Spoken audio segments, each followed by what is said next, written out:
Hey everybody, at the Big Gear Show, I'm with Dave Haddon with Esquif Canoes, and we're out checking the boats out. Right now we have Dan out in the Echo with a 14.5-foot solo, so we're going to show you around. Oh, here we go. Dan's got the Echo. It's draining a little water, easy pickup, and T-Formex. So Esquif is really has a whole offering of T-Formex thermoformed canoes, and we're going to go paddle some of them. Sitting seat in this. Look at ya, look at that good knee flexibility.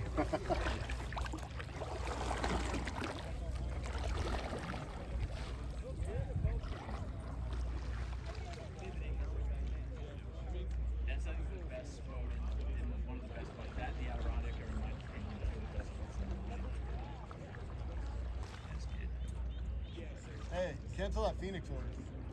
I'm kidding, I'm kidding. This thing is sweet. Yeah, Isn't that no, nice that's boat? nice. Oh, I mean, if you're looking for It a only team, comes in wood gunnels. Uh-huh. All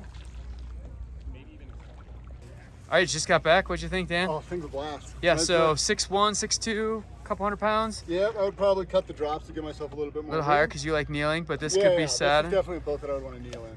Great. Reminds me a lot of my old Bell Yellowstone Solo I had, Royalex.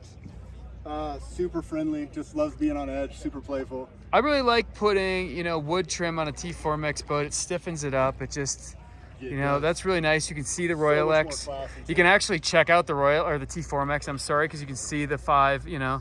Look at him. Goes backwards, goes forwards. Thing's beauty.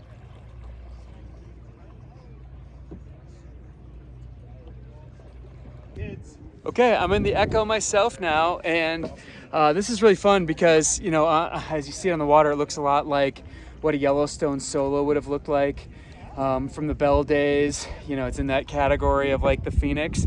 It definitely, right off the bat, has a little bit more beam underneath me down low at the lower water line. So I feel a little bit more initial stability than maybe I did in the Yellowstone Solo, which is a little bit quicker to the edge. So that's great, particularly if this is like going to be your sitting model, kind of how this one's set up. I'm kneeling in it, but it's set up lower. And that was always a challenge back in the day at the Yellowstone Solo, was folks just really most folks didn't handle it great sitting. So let's take it for a little cruise and I'll let you know my thoughts here. Well, here I am taking out the Echo. I am 6 feet tall, 165 pounds, and I had a real easy time maneuvering this boat and as well as tracking it straight. One thing that you'll notice, this is the Big Gear Show at about 1 o'clock on day one.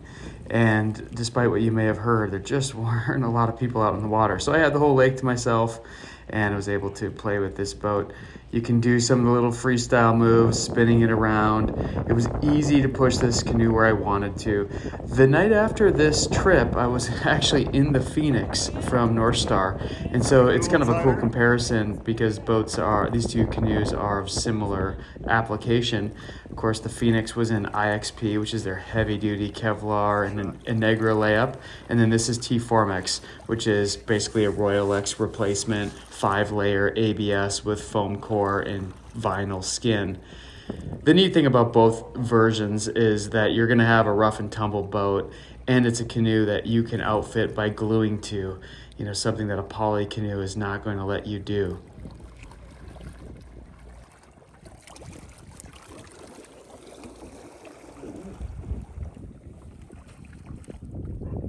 How's it feel on the secondary? Yeah, it's locked in. Hey, compared to a Yellowstone Solo, it's got more flat, down low, more width. So like if you're a sitter, compared to like maybe a Phoenix even, this definitely is like a little bit more flatter, more solid. So I can see this being comfortable for more sitters. Yeah, that flat bottom sure made it handle nice too. Yeah, It's super but it goes maneuverable. right to the shoulder, like definitely different than like some of maybe the Winona flat bottoms that have to be urged over. It just pops right over.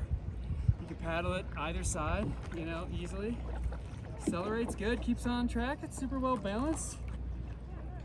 Yeah, it's cool to see that in a T-Formex boat. Like, this is kind of a throwback. Really exciting stuff. It'd be a great river or lakes. Great tree. Right on. I'm in here in the Prospector 16, paddling it solo, so I got the front seat turned around. I think paddle's sweet. Well, this is going to be a popular boat for river and lake paddlers. Really cool that Esquif is continuing the thermoforming of canoes with their T-Formex material, and thanks to the crew and Dave for letting me take their canoe out at the Big Gear Show.